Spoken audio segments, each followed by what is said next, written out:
আগে আগে আসার, বসার, কিছু কথা বলার এবং শোনার তৌফিক দান করেছেন। সকলে অন্তরের গভীর থেকে মন প্রাণ উজাড় করে বলি আলহামদুলিল্লাহ। আমরা আছি নবুয়তের 13তম বছর। কততম বছরে? 13তম বছর। গত জুমায় বলেছিলাম মদিনাতে শুধুমাত্র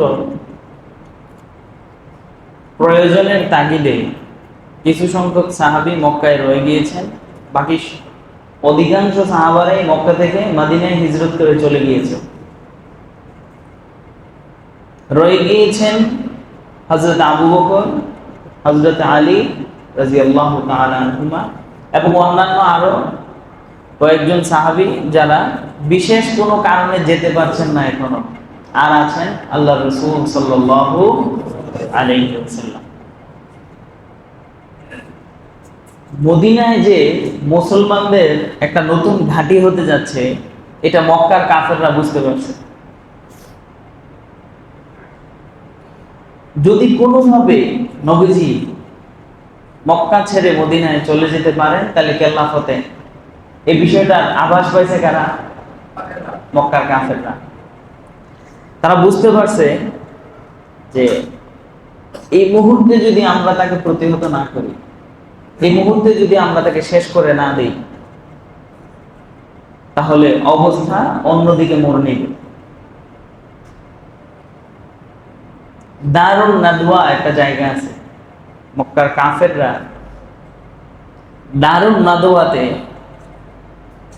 মক্কার যত বড় বড় গোত্র আছে, যত নেতা, যত ধনী, যত উচ্চবর্গ ব্যক্তি পদস্থ আছে, সবাইকে সেখানে ডাকা হয়েছে।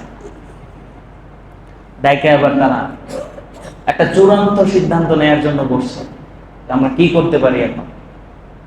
বসছে কোন জায়গায়? দারুন নাদওয়াতে, একটা চূড়ান্ত সিদ্ধান্ত নেওয়ার জন্য। কেউ একটা পরামর্শ দিচ্ছে, কেউ আরেকটা পরামর্শ দিচ্ছে। কেউ বলতেছে তাকে এইভাবে মারা হবে, কেউ বলতেছে না মারা যাবে না। বিভিন্ন জন বিভিন্ন পরামর্শ দিতেছে। যখন নবী করিম সাল্লাল্লাহু আলাইহি সাল্লামকে শেষ করে দেওয়ার পরামর্শ আসলো,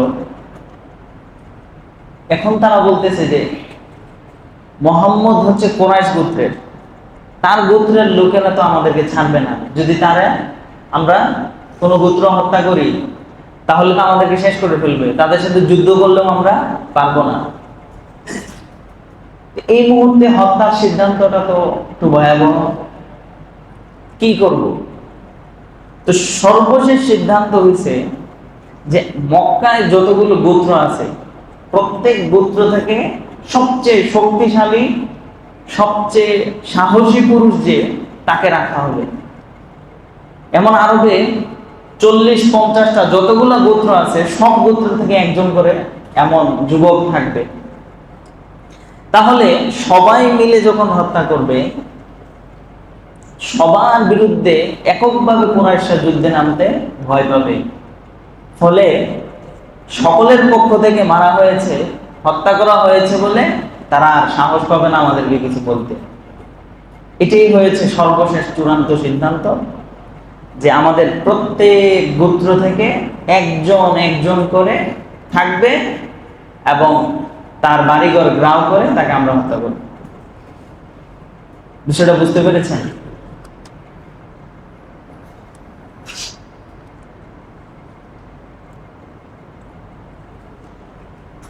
অপরদিকে আল্লাহ সুবহানাহু ওয়া তাআলা তারা যে এই সিদ্ধান্ত নিছে, ওয়াহির মাধ্যমে নবীকে শোনায় দিছে, নবীকে জানায় দিছে যে আপনার ব্যাপারে তারা চূড়ান্ত সিদ্ধান্ত নিয়ে নিয়েছে, এখন আপনার হিজরতের কাল। চূড়ান্ত সিদ্ধান্ত নেওয়ার পর নবী করিম সাল্লাল্লাহু আলাইহি ওয়াসাল্লাম হিজরত করবেন বলে সিদ্ধান্ত নিয়েছেন। আল্লাহ পাক রব্বুল আলামিনের পক্ষ থেকে হিজরতের নির্দেশ আসার পর এখন রাত্রিবেলায় নবী করিম সাল্লাল্লাহু আলাইহি ওয়াসাল্লাম যে গৃহে থাকতেন, যে ঘরে থাকতেন, চতুর্পাশ শত্রুরা গ্রাউ করে ফেলছে। মক্কায় প্রত্যেক গোত্রের এমন লোকদেরকে এখানে দেওয়া হয়েছে যারা সবচেয়ে শক্তিশালী এবং সুঠাম দেহের অধিকারী এবং সাহসী, এবং তাদের সিদ্ধান্ত চূড়ান্ত আজকেই শেষ। আল্লাহ রসুল সাল্লাল্লাহু আলাইহি ওয়াসাল্লাম ঠিক এই মুহূর্তে যদি মক্কা ছেড়ে মদিনায় চলে যান, মক্কার হাজার হাজার মানুষের সম্পদ নবীর কাছে গচ্ছিত আছে। এই সম্পদ তো তাদেরকে না দিয়ে গেলে বলবে ভাইগা গেছে। হযরত আলী রাদিয়াল্লাহু আনহুকে দায়িত্ব দিলেন, এবং নবীজি যেই বিছানায় শুয়েছেন ওই বিছানায় হযরত আলী রাদিয়াল্লাহু আনহুকে শোয়ায়া আল্লাহ রাসূল ঘর থেকে বের হলেন। হাতে এক মুষ্টি মাটি নিলেন, হাতে এক মুঠ মাটি নিলেন, নিয়ে আল্লাহ রাসূল সাল্লাল্লাহু আলাইহি সাল্লাম তেলাওয়াত করলেন, ফাআওশাইনাহুম ফাহুম লা ইউবসিরুন। সূরা ইয়াসিনের এই আয়াতটুকু আল্লাহ রাসূল তেলাওয়াত করতে থাকলেন, ফাআওশাইনাহুম ফাহুম লা ইউবসিরুন। এই আয়াত পড়ে হাতে মাটি নিয়ে রাসূল সাল্লাল্লাহু আলাইহি সাল্লামের পক্ষে যতটুকু সম্ভব ছিল তাদের চেহারা নিক্ষেপ করলেন।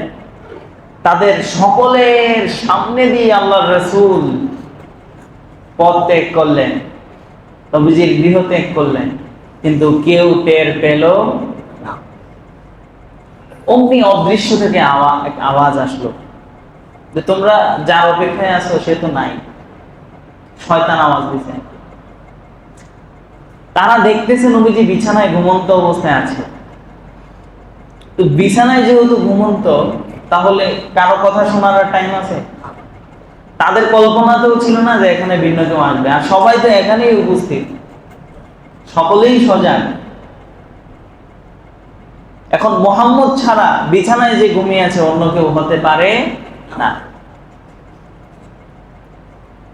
কিন্তু এক পর্যায়ে তারা যখন নবী করিম সাল্লাল্লাহু আলাইহি ওয়াসাল্লামকে শেষ করে দেওয়ার জন্য গৃহে প্রবেশ করলো, চাদর উঠায় দেখে ইনি হযরত আলী কাররামাল্লাহু ওয়াজহু, আল্লাহ রাসূলের এখানে সুবহানাল্লাহ।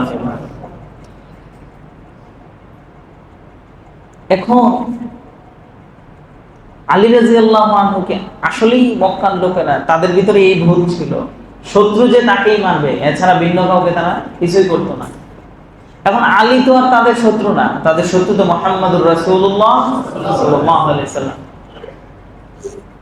ওনাকে ছেড়ে দিলেন, নিজেরা সকলে লজ্জিত হলেন। যত গোত্রের লোকেরা আসছে সবাই লজ্জায় শেষ। আল্লাহ রাসূল রাত্রেই চলে গেলেন হযরত আবু বকর রাদিয়াল্লাহু আনহুর কাছে। আবু বকর রাদিয়াল্লাহু আনহু অপেক্ষায় ছিলেন কখন নবীজি হিজরতে যাবেন, নবীর সাথে যাবেন, একা একা যাবেন না। আল্লাহ রাসূল বললেন, আবু বকর, আল্লাহর পক্ষ থেকে নির্দেশ এসেছে, as-suhba, আমাকে হিজরত করতে হবে। হযরত আবু বকর বললেন, as-suhবাতু ইয়া রাসূলুল্লাহ, রাসূল আমি হিজরতে আপনার সাথী হতে চাই। ঘটনাটা অনেকেই অন্যভাবে ব্যাখ্যা করেন। অনেকে বলতে চান নবী আগ থেকে আবু বকরকে বলেছিলেন যে তোমাকে নিয়ে হিজরতে যাব, কিন্তু ব্যাপারটা এরকম না। নবীজি ওই রাত্রে এখান থেকে গিয়ে হযরত আবু বকরকে বলছেন যে as-suhবা, যে আবু বকর আমার হিজরত করতে হবে, আমি হিজরতে যাব। তখন আবু বকর বললেন, as-suhবাতু ইয়া রাসূলুল্লাহ, হে আল্লাহর রাসূল আমি আপনার সাথে হিজরত করতে চাই। কিন্তু তিনি মনে মনে আগ থেকে প্রস্তুতি নিয়ে রেখেছিলেন, এবং দুইটা উট তিনি আগ থেকে ক্রয় করে রেখেছিলেন, এই দুইটা উটে করে তিনি যাবেন। এবং একজন গোলাম তিনি এই জন্য নির্দিষ্ট করে রেখেছেন যে সে এখান থেকে মদিনার রাস্তা পুরোটা আমাদেরকে পথ দেখিয়ে দেখিয়ে নিয়ে যাবে।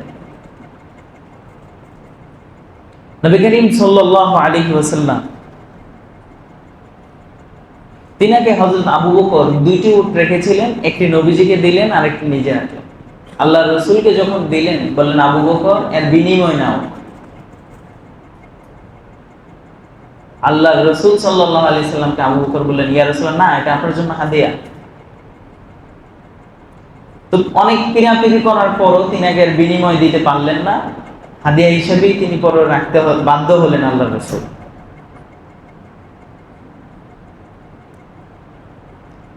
এখন নবী করিম সাল্লাল্লাহু আলাইহি ওয়াসাল্লাম সব সামানাপত্র নিয়ে সফরের যা যা দরকার, হযরত আসমা রাদিয়াল্লাহু আনহা ওনার নিজের যে ওড়নার কাপড় ছিঁড়ে তারপর সফরের বিভিন্ন সামানপত্র বেঁধে দিলেন, রওনা করলেন। এই মুহূর্তে হিজরত, তিনি মক্কা ছেড়ে চলে যাবেন। নবী করিম সাল্লাল্লাহু আলাইহি ওয়াসাল্লামের এখন বয়সটা চলছে 53। আপনি ভাবুন তো, 50টা বছর একটা জায়গায় আপনি ছিলেন, 50টা বছর এই অঞ্চলে আপনি বসবাস করেছেন, এখানে মার খেয়েছেন, এখানে আপনার চাচা, বাবা, দাদা, পরদাদা, 14 গোষ্ঠী এখানে ছিল। আপনি অঞ্চল ছেড়ে যাচ্ছেন, আপনার কাছে কেমন লাগবে? আল্লাহ রাসূল এই সব কিছুর বাহিরে গিয়ে যে জিনিসটা ছিল সেটা ছিল কাবা ঘর, বাইতুল্লাহ, আল্লাহর ঘর। তো এখানে নবী আল্লাহর ঘর ছেড়ে যাবেন, নবী কতটুকু ব্যথিত হলেন। আল্লাহ রাসূল সেদিন মক্কাকে লক্ষ্য করে বলেছিলেন, মা আতিয়াবিকি মিন বালাদ, হে মক্কা, তোমার চেয়ে সুন্দর কোন শহর আমি কখনো দেখি নাই। ওয়াহাব্বিকি ইলাইয়া, তোমার চেয়ে প্রিয়, তোমার চেয়ে ভালোবাসাপূর্ণ কোন শহর আমার নাই, আমি তোমাকে সবচেয়ে বেশি ভালোবাসি। লাউলা আন কওমি আখরাজুনি মিনকা, যদি আমার জাতি, আমার কওম, আমার গোত্র বিতাড়িত না করতো, আমাকে তোমার থেকে বাহির কইরা না দিত, মা সাকান্তু গায়রকি, আমি তোমাকে ছাড়া জীবনে অন্য কোথাও গিয়ে একটা রাত্রও কাটাতাম না। মক্কাকে আল্লাহ রাসূল এত, এই বিদায়ের সময় বলতেছে, এটা মক্কা ছেড়ে চলে যাবেন যখন, এটা মক্কাকে লক্ষ্য করে বলছে, তোমার চেয়ে উত্তম, তোমার চেয়ে সুন্দর শহর আমি আর দেখিনি, তোমারে আমি অনেক ভালোবাসি। যদি আমার জাতি, আমার সমগোত্রীয় লোকেরা আমাকে এখান থেকে বের করে না দিত, তাহলে আমি তোমাকে ছাড়া কখনো থাকতাম না। একথা বলার পর নবী চলে গেলেন, শিক্ষা দিয়ে গেলেন ঈমান, ধর্ম, এটা ঠিক রাখার জন্য যদি সবকিছু ত্যাগ করতে হয়, জন্মভূমিও ত্যাগ করতে হয়, তাহলে এটাও করতে হবে। বুঝতেছেন তো? আল্লাহ রাসূলের চেয়ে শ্রেষ্ঠ মানুষ কি পৃথিবীতে ছিল? উনি যদি এত বড় বড় ত্যাগ করতে পারেন, তাহলে আমাদের কেমন ত্যাগ করা উচিত?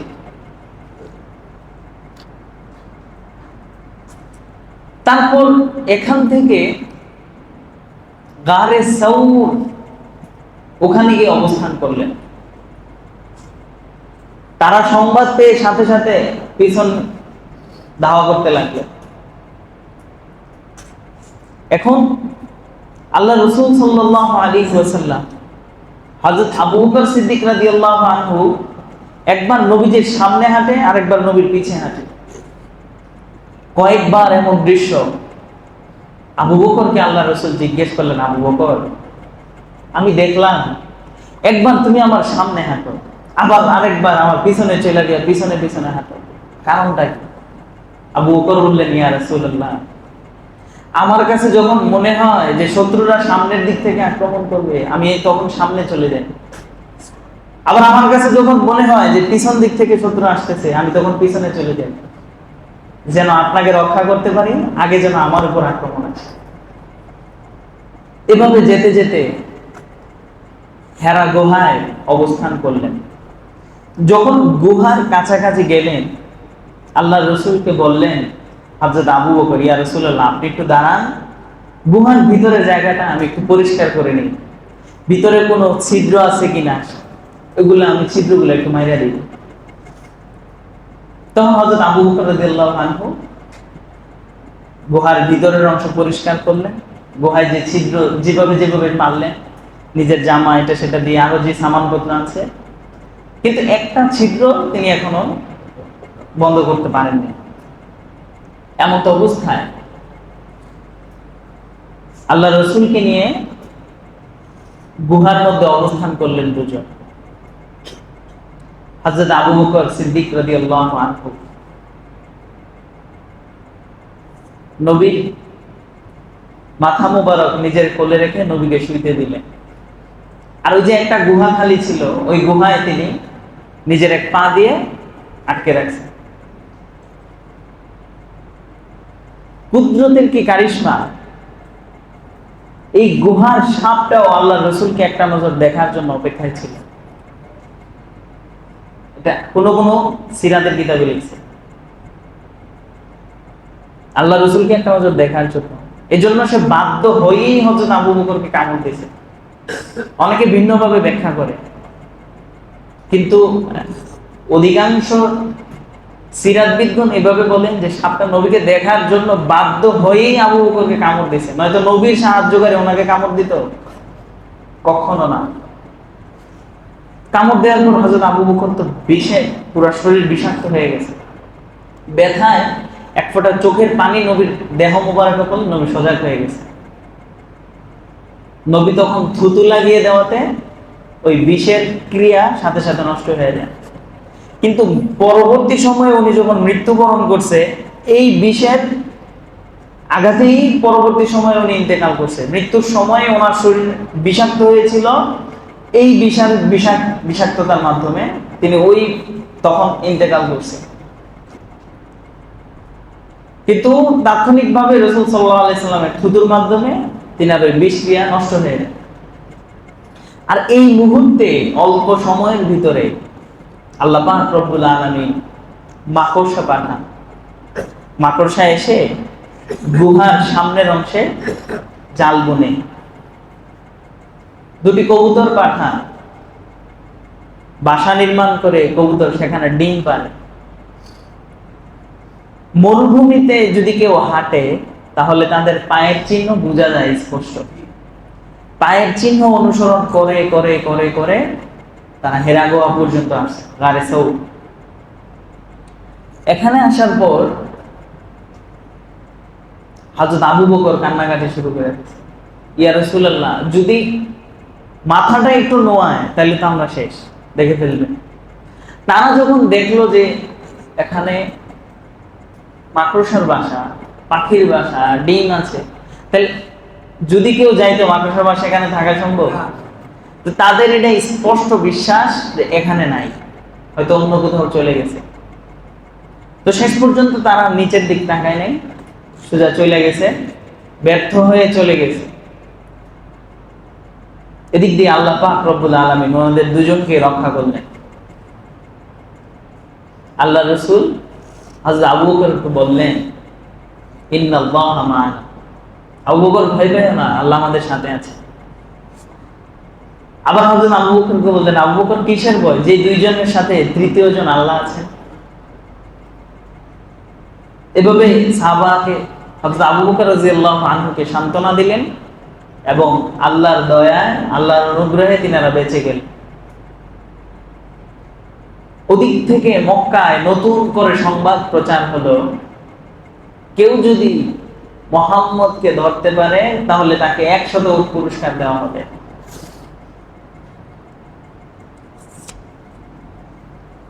100 পুরস্কার, উটের পুরস্কার মানে তখন কিন্তু একটা বিশাল ব্যাপার। একটা উটের দাম তখন অনেক বেশি ছিল।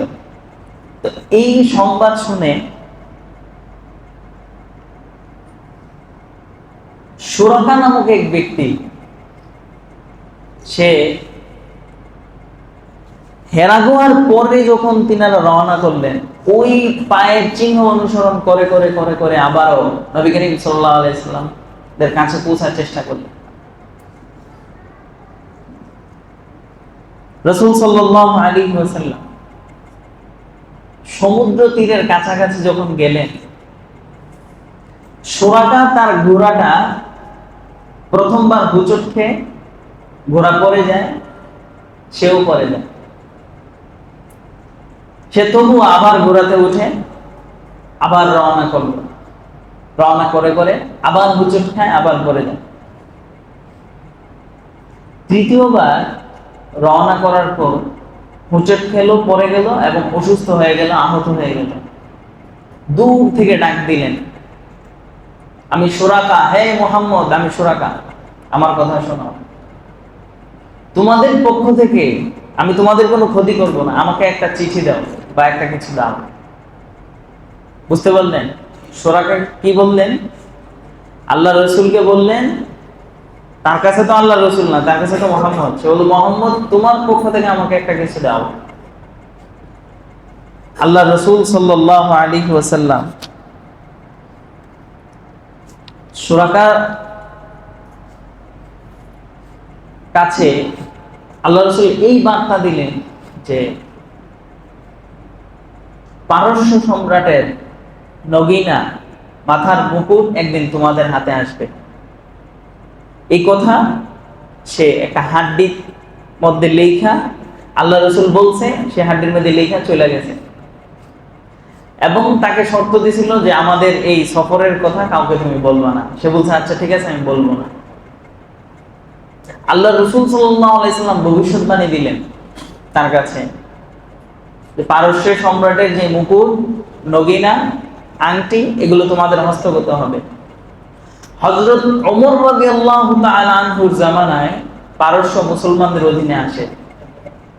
আসার পরে পারস্য সম্রাটের যে নগিনা, যে মুকুট, হযরত সুরাকা ইসলাম গ্রহণ করছিল পরে, তিনাকে নিয়ে তিনার মাথায় এবং তিনার হাতে পরাইয়া দিছে। বিষয়টা বুঝতে পারছেন?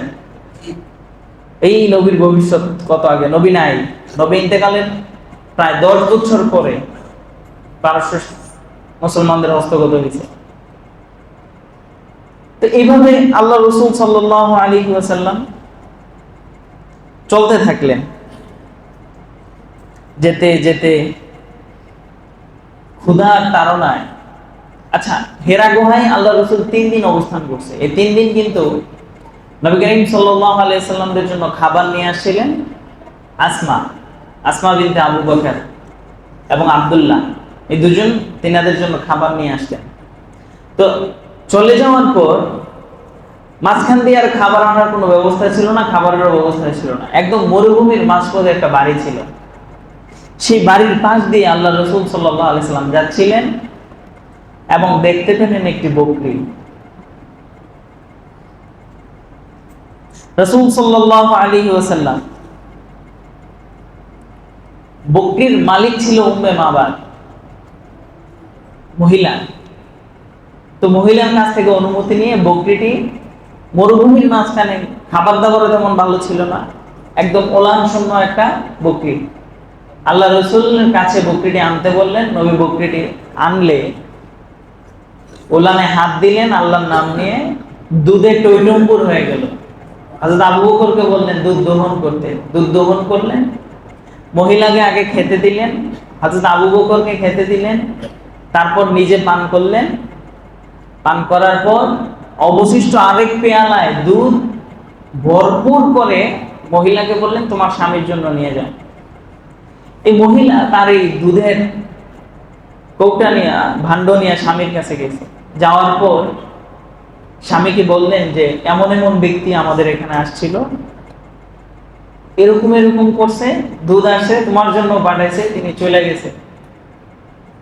তখন ওই লোক বুঝতে পারলো যে আরে এই সংবাদ তো আমার কাছে আসছিল যে মক্কার লোকেরা একজন লোকের সন্ধান করতেছে, কিন্তু সেই লোক তার উপকার করার কারণে সে আর আল্লাহ রসুলকে ধরায় দেয়নি। অপরদিকে মদিনার অবস্থাটা ছিল কেমন? প্রতিদিন সকাল ফজরের একদম সুবহে সাদিক যখন উদিত হয়, মদিনার সব মানুষ, সানিয়াতুল বিদা নামক একটা জায়গা আছে, গেট, মদিনায় ঢুকার প্রবেশ পথ এটা। সানিয়াতুল বিদা এসা একদম রুদ্র প্রখর হওয়া পর্যন্ত অপেক্ষা করত, কখন আল্লাহ রসুল আসবে, কখন আল্লাহ রসুল আসবে। কেউ খেজুর গাছের উপরে, কেউ, তখনকার বহুতল ভবন ছিল ওই সময়ও, 2তলা 3তলা বাড়ি ছিল, এগুলোর উপরে উপরে উঠে অপেক্ষায় থাকতো। এভাবে প্রতিদিন আসে, রুদ্র প্রখর হলে তারা আবার চলে যায় নিজ নিজ কাজে। প্রত্যেকটা মানুষ মদিনার অপেক্ষায়, যে মানুষের আগমন না ঘটলে কোনো কিছু হইতো না, সে মানুষটা আমাদের কাছে আসবে, মানে নবীজি আসবে, এই বিষয়টা তাদের অন্তরে এমন ভাবে গাচ্ছে, তারা এতটা আকুল হয়েছিল, মানে যেটা ভাষায় প্রকাশ করার মতো না। প্রতিদিন সুবহে সাদিকের সময় একদম সকাল সকাল আসতো, তখনকার সময় ছিল গ্রীষ্মকাল, প্রচন্ড গরম, রৌদ্রের তাপও ছিল প্রচন্ড। আল্লাহ রসুল সাল্লাল্লাহু আলাইহি ওয়াসাল্লাম আসছেন, আর এদিক দিয়ে তারাও অপেক্ষায় আছে। তারা শুনতে পাইছে নবীজি রওনা করছে। নবী করিম সাল্লাল্লাহু আলাইহি ওয়াসাল্লাম একদিন যায়, দুদিন যায়, এভাবে তারা মাসকে মানে অনেক সময়, প্রায় 3 মাস সময় লাগে হেঁটে যেতে সময়, কারণ তাদের বিভিন্ন সমস্যার কারণে উট এগুলা সাথে নিয়ে আসতে পারে না। এখন একদিন ইহুদি একজন খুব দূর থেকে দেখতে পেল কোন এক খেজুর গাছের নিচে দুজন লোক, একজন বসা আর একজন ঘুমন্ত। এই দৃশ্যপট দেখে বললাম না যে মদিনার মানুষগুলো প্রতিদিন এসে অপেক্ষা করে তারা চলে গেছে। ইহুদি এই দৃশ্য দেখে মদিনায় পৌঁছায় দিছে যে তোমরা যার অপেক্ষায় আছো তিনি হয়তো আসতেছেন। মানুষজন ঢল নামছে, মক্কায় মদিনায় যারা যারা ইসলাম গ্রহণ করছে সব মানুষ দৌড়ে ওই আগের সানিয়াতুল বিদা নামক জায়গা চলে আসছে। দূর থেকে দেখতেছে দুজন লোক আসতেছে, তারা ইতিপূর্বে কখনো নবী করিম সাল্লাল্লাহু আলাইহি সাল্লামকে দেখে নাই। কে আল্লাহ রসুল, কে আবু বকর তারা জানতো না। তারা শুধু দেখতেছে দূর থেকে দুজন লোক আসতেছে। এদিক দিয়ে বিভিন্ন গান, বিভিন্ন সঙ্গীত, নবীজিকে অভ্যর্থনা দেওয়ার জন্য, বাহবা দেওয়ার জন্য আহলান সাহলানের স্লোগান। মক্কার মানুষ কেউ খেজুর গাছের উপরে, মদিনার মানুষগুলো কেউ খেজুর গাছের উপরে, কেউ বহুতল ভবনের উপরে, কেউ নিচে সারিবদ্ধভাবে নবীকে স্বাগত জানানোর জন্য আসছে। ছোট ছোট বাচ্চারাও সেদিন চলে আসছে। আইসে সেদিন আল্লাহ রসুলের উদ্দেশ্যে তারা একটি কবিতা আবৃত্তি করল। طلع البدر علينا من ثنيات الوداع। এই কবিতা ছোট ছোট বাচ্চারা সবাই মিলে একসাথে, যত মানুষ মদিনাতে ছিল ওই সময় সবাই মিলে একসাথে এই কবিতা আবৃত্তি করতেছে। তলা আল বাদরু আলাইনা, পূর্ণিমার চাঁদ আমাদের মাঝে আজ উদিত হতে যাচ্ছে। মিন সানিয়াতুল বুদা, সানিয়াতুল বুদা নামক জায়গা দিয়ে। আইয়ুহাল মাবউসু ফিনা ওয়াজাবা শুকরু আলাইনা মাদা আলিল্লাহি দা। আরে তার শুকরিয়া আদায় করা তো আমাদের জন্য ওয়াজিব। এই কথা বলতে বলতে বলতে বলতে তারা রসুলকে স্বাগত জানাইতেছে। এক পর্যায়ে আল্লাহ রসুল সাল্লাল্লাহু আলাইহি সাল্লাম এবং হযরত আবু বকর রাদিয়াল্লাহু আনহু এসে এই সানিয়াতুল ওয়াদায় পৌঁছলেন। হযরত আনাস রাদিয়াল্লাহু আনহু বলেন, আমি তখন একদম ছোট ছিলাম।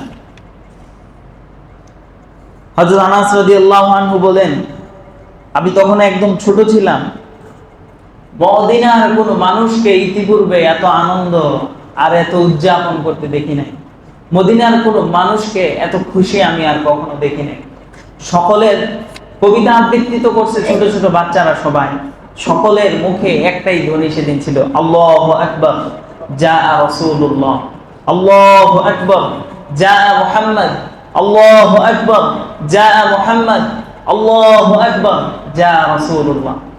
সবাই আল্লাহু আকবার জা রাসূলুল্লাহ।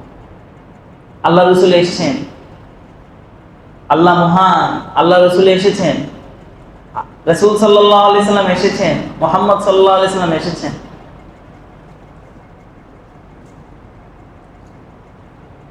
হযরত বারা ইবনে আযিব রাদিয়াল্লাহু আনহু বলেন, মদিনায় যত গোলাম বাঁধি দাস দাসী ছিল তারা পর্যন্ত সেদিন আনন্দ মিছিল বাহির করছে, র্যালি বাহির করছে আল্লাহ রাসূল আগমনের খুশিতে। মানে মদিনার লোকেরা এতটাই খুশি হয়েছে যে ভাষায় প্রকাশ করার মতো না। এখন ঘটনা আরেকটু ব্যাগতিক, সেটা হচ্ছে আগ্রহের আতিশয্যে মানুষ তো চিনে না কে আবু বকর, কে আল্লাহ রাসূল, তারা তো ইতিপূর্বে দেখেই নাই নবীজিকে। তো কেউ কেউ হযরত আবু বকরের সাথে আল্লাহ রাসূল মনে করে মুসাফা করতেছে, কেউ আল্লাহ রাসূলের সাথে মুসাফা করতেছে। হযরত আবু বকর এই সময় বুদ্ধি করে যে চাদরটা ছিল, চাদরটা নবীর মাথার উপরে দিয়ে দিলেন। এত করে লোকেরা বুঝতে পারলেন আবু বকর হচ্ছেন খাদেম, আল্লাহ রাসূল হচ্ছেন মাখদুম। এই জন্য আল্লাহ রাসূল সাল্লাল্লাহু আলাইহি সাল্লামকে যেন মানুষ চিনতে পারে, এই জন্য চাদরটা উনি রাসূলের সাল্লাল্লাহু আলাইহি সাল্লামের উপর দিয়ে দিলেন। মানুষজন আল্লাহ রাসূলকে চিনতে পারলেন। এখন সকলেই চায় যে রাসূল আমার বাড়িতে মেহমান হোক। লোকেরা কেউ কেউ নবীজি যেই উটের মধ্যে এখন সাওয়ার হলেন, এই উট টান দিয়ে ধরলেন, আমার বাড়িতে আসতে হবে। আল্লাহ রাসূল বললেন, একে ছেড়ে দাও, সে আল্লাহর নির্দেশে নির্দেশিত, সে আল্লাহর আদেশে চলে, একে ছেড়ে দাও। ছেড়ে দিলেন। কিছু দূর যাওয়ার পর আরেক লোক উটের রশি ধরে টান দিলেন যে আমার বাড়িতে মেহমান হও। কিন্তু এভাবে হলো না। এক পর্যায়ে যেতে যেতে বানু নাজ্জার গোত্রের আবু আইয়ুব আনসারীর বাড়ির সামনে উট নিজে নিজেই থেমে গেল।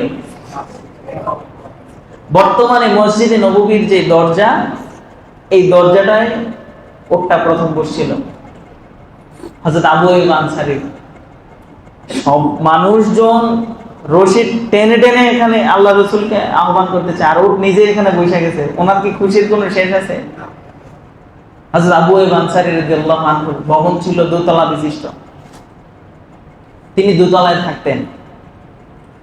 আল্লাহ রাসূল সাল্লাল্লাহু আলাইহি ওয়াসাল্লামকে থাকার জন্য তিনার বাড়িতে নিয়ে গেলেন। এখন তিনি নবীর কাছে এসে বললেন, ইয়া রাসূলুল্লাহ, দেখেন ইয়া রাসূলুল্লাহ, আপনি নিচতলায় থাকবেন, আমি দোতলায় থাকবো, এটা কি করে হয়? সুবিধা কিন্তু নিচতলায়, কিন্তু ওনার কাছে বেয়াদবি মনে হচ্ছে। তিনি বললেন, ইয়া রাসূলুল্লাহ, আপনি দোতলায় চলে যান, আমি নিচতলায় চলে আসি। আল্লাহ রাসূল বললেন, দেখো মানুষজন আসবে এবং অনেক দিক থেকে নিচতলাটা আমাদের জন্য সুবিধাজনক, এই জন্য তুমি উপরতলাতেই থাকো, আমি নিচতলাতেই থাকি। তিনি এমন ভাবে রাসূলের খাতির যত্ন করতেন, প্রায় 7 মাস আবু আইয়ুব আনসারীর বাড়িতে আল্লাহ রাসূল মেহমান ছিলেন। কয় মাস? 7 মাস মেহমান ছিলেন। একবার আবু আইয়ুব আনসারী রাদিয়াল্লাহু আনহু বলছেন, একবার আমার বাড়িতে রাত্রের বেলায় মস্ক ছিল, তো মাটির মস্ক, মস্কটা ভেঙে গেছে। মস্ক ভেঙে পানি পড়া শুরু হয়েছে। কিন্তু তখনকার তো অবস্থা এত ভালো ছিল না যে নিচে পানি আসে স্বাভাবিক। ওই আমি উপরে জামা ছড়াইছি, এদিক দিয়ে পানি পড়া শুরু করছে ওই দিন। মানে আধুনিক যুগে এসে যদি পানি পড়ে, তো ওই সময় তো আরো স্বাভাবিক ছিল। হযরত আবু আইয়ুব আনসারী বলেন, আমাদের গায়ে পোশাক ছাড়া আর অন্য কোনো পোশাক ছিল না। আমরা আমাদের গায়ের পোশাক খুলে ওই পানিগুলো মুছে ফেললাম, যেন এক ফোঁটা পানিও নিচতলায় না পড়ে। আল্লাহ রাসূলকে কোনোভাবেই তারা কষ্ট দেন না। এতটুকু আবেগ ভালোবাসা দিয়ে আল্লাহ রাসূলের মেহমানদারি করেছেন। মেহমানদারি যদি আবেগ আর ভালোবাসাপূর্ণ হয়, তখন আর বিবেককে বোঝানো লাগে না যে এইভাবে করা দরকার, তখন এমনিতেই সঠিকভাবে মেহমানদারি হয়ে যায়। আল্লাহ রাসূল সাল্লাল্লাহু আলাইহি সাল্লাম এখানে 7 মাস থাকার ওই সময়কালীন সময়ে মসজিদে কুবা সর্বপ্রথম সেখানে আল্লাহ রাসূল জুমার নামাজ আদায় করেন সাহাবাদেরকে নিয়ে মদিনায় আসার পরে। তারপরে আল্লাহ রাসূল সাল্লাল্লাহু আলাইহি ওয়াসাল্লাম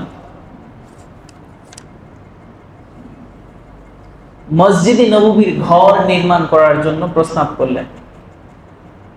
ঘোড়াটা এসে যেখানে থামছে, উটটা, এই জায়গাটা ছিল দুইজন ইয়েতিম শিশুর, দুইজন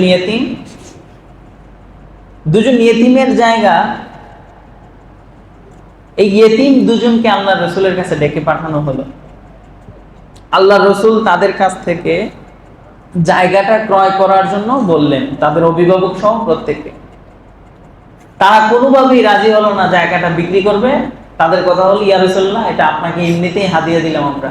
আল্লাহ রাসূল পিনাপিনি করলেন, না, এটা আমার কাছে বিক্রি করো। কিন্তু তারা কোনোভাবেই রাজি হলেন না, ফলে হাদিয়াই গ্রহণ করতে হলো। এবার মসজিদে নববীর কাজ শুরু করলেন, ইট পাথর বহন করা। আল্লাহ রসুল সাল্লাল্লাহু আলাইহি সাল্লাম নিজে পাথর বহন করে করে মসজিদে নববী স্থাপন করলেন। সাহাবায়ে কেরাম, রসুল আগে ইট নিয়ে আসতেন, পিছনে সাহাবায়ে কেরাম আসতেন। রসুল আগে পাথর নিয়ে আসতেন, পিছনে সাহাবায়ে কেরাম আসতেন। এভাবে করে করে মসজিদে নববীর ভিত্তি স্থাপন করলেন। সেদিন আল্লাহ রসুল সাল্লাল্লাহু আলাইহি সাল্লাম যখন কাজ করছিলেন, তখন একটি শের আবৃত্তি করলেন, কবিতা আবৃত্তি করলেন। আল্লাহুম্মা ইন্নাল আজরা আজরাল আখিরা ফারহিমিল আনসার ওয়াল মুহাজির। হে আল্লাহ, প্রতিদান তো একমাত্র আখিরাতের প্রতিদান, আপনি আনসার এবং মুহাজিরদের উপর রহম করুন। এই সকলে রসুলের সাথে এই কবিতা পড়তে পড়তে পড়তে পড়তে কাজ শেষ করে ফেলছে। মসজিদে নববীর নির্মাণ কাজ এভাবেই সমাপ্ত হলো। পরবর্তীতে আল্লাহ রসুল সাল্লাল্লাহু আলাইহি ওয়াসাল্লাম মুহাজির ও আনসারদের মধ্যে একটা ভ্রাতৃত্ব স্থাপন করে দিলেন। ইনশাআল্লাহ আগামী জুমা থেকে এখান থেকে আলোচনা হবে আনসার এবং মুহাজিরদের অবস্থান কেমন ছিল। মাঝখানে একটা বিশাল আলোচনা বাদ দিয়ে গেছি, সেটা হচ্ছে মদিনার অবস্থান, মদিনায় অর্থনৈতিক অবস্থা, মদিনার ধর্মীয় অবস্থা, মদিনার সামাজিক অবস্থা, সাংস্কৃতিক অবস্থা, তখন মদিনা কেমন ছিল, মদিনার মানুষজন কেমন ছিল, মদিনায় কোন কোন ধর্ম ছিল। এটা একটা গবেষণামূলক আলোচনা। এটা আমি মনে করি যে শ্রোতাদের উপযুক্ত না, এই জন্য বাদ দিয়ে দিচ্ছি। ঠিক আছে? ওয়া আখিরু দাওয়ানা আলহামদুলিল্লাহি রাব্বিল আলামিন। যারা সুন্নত পড়ি নাই আমরা সুন্নত পড়ে নিই।